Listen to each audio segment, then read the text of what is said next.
Saya kira kemampuan dari robot ini tak jauh berbeda dari mesin pencari yang sudah kita kenal sejak lahir seperti Google, Bing, Yandex, DuckDuckGo, dan kawan-kawan. Tapi ternyata... Halo semuanya, kembali lagi bersama saya Sen, dan bagaimana kabarnya? ChatGPT. Tak perlu saya jelaskan lagi lah, kalian pasti juga sudah pada tahu sama bapak yang satu ini, ya kan? Intinya di sini saya akan menunjukkan salah satu kesaktiannya saja, di mana dia telah memberi saya referensi game horor yang anti mainstream dan sangat mind blowing. Penasaran?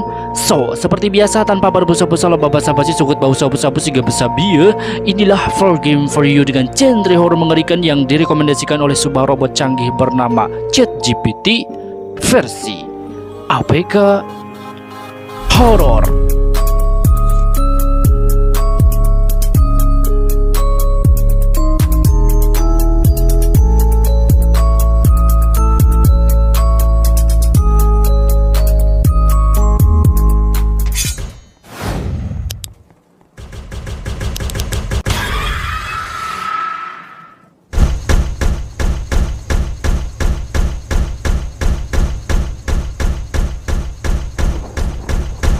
Number 1, Yates Horror Session.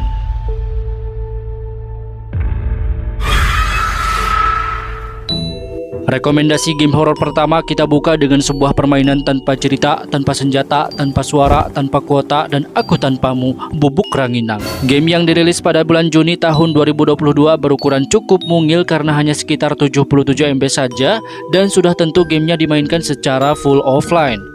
Menampilkan permainan yang sangat sederhana dan misi yang sangat mudah karena kalian hanya perlu mengumpulkan beberapa boneka saja dari satu ruangan yang tak berpintu. Mudah sekali bukan?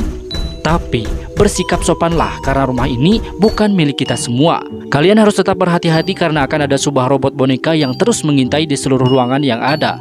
Kemudian akan membunuh kalian jika kalian tergerebek. Game ini sangat cocok bagi kalian yang suka main kejar-kejaran dengan dibumbui jumpscare ketika kalian terbunuh oleh robotnya. Tapi akan sangat tidak cocok bagi kalian yang selalu panikan ketika memainkan game yang kejar-kejaran, karena saya yakin alih-alih kabur dari robotnya, kalian hanya bisa pasrah membiarkan robotnya membunuh kalian dan setelah itu...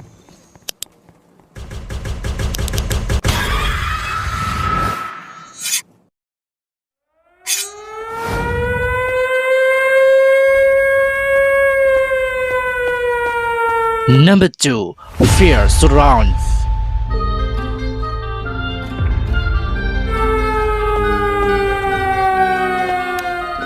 Game ini merupakan game horor multiplayer online yang mengambil konsep permainan mirip sekali dengan game impostor, di mana kalian akan memerankan salah satu dari dua jenis fraksi.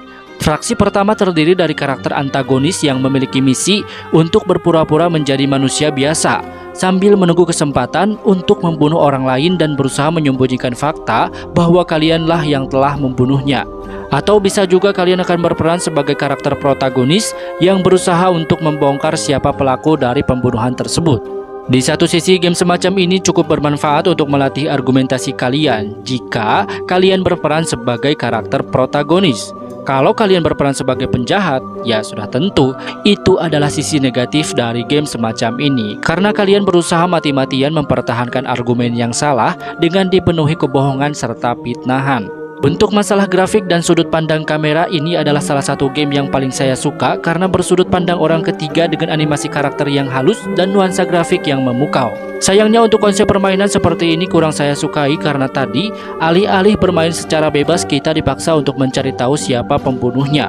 Jujur saya tidak bisa menikmati game-game semacam ini termasuk game pencetusnya yaitu Among Us. Tapi itu kembali lagi ke selera kita masing-masing. Kalau kalian suka ya silahkan lanjut saja install gamenya tanpa perlu pusing memikirkan pendapat orang lain termasuk saya. Namun yang perlu kalian ketahui adalah game ini masih dalam tahap akses awal. Jadi masih banyak fitur permainan yang belum ditambahkan secara keseluruhan ke dalam permainannya.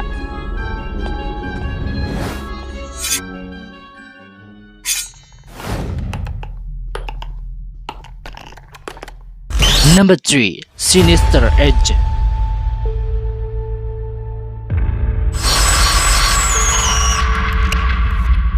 Perlu kalian ketahui, game ini sudah tidak lagi tersedia di Play Store. Jika kalian berminat untuk mengunduhnya, silahkan kalian cek saja link downloadnya di deskripsi. Game Sinister Edge ini sangat cocok dimainkan bagi kalian para penggemar game horor yang mengandalkan nuansa keterkejutan seperti jump scare dan elemen ketegangan sebagai uji mental. Dalam game ini kalian akan memainkan seorang karakter yang sedang melakukan sebuah perjalanan untuk mencari keluarga ke sebuah rumah yang cukup besar. Namun ketika sampai di halaman depan rumah itu, kalian mengetahui bahwa rumah yang dikunci dari luar menandakan bahwa rumahnya sudah tak berpenghuni. Dan benar saja, setelah kalian memasuki rumah tersebut tidak ditemukan satupun keluarga yang tersisa. Malah kalian akan bertemu dengan sosok misterius yang akan selalu mengintai dari setiap pergerakan kalian.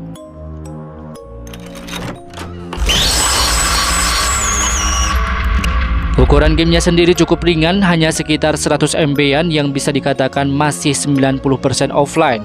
Kenapa saya bilang 90%? Karena terkadang kalian akan diminta untuk mengaktifkan data selulernya agar bisa menampilkan iklan terlebih dahulu. Jika kalian tolak, maka kalian tidak bisa melanjutkan permainannya.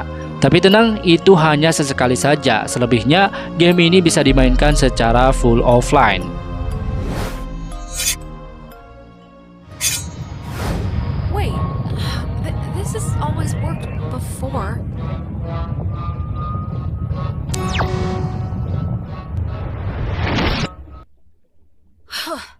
Number 4, Oxenfree.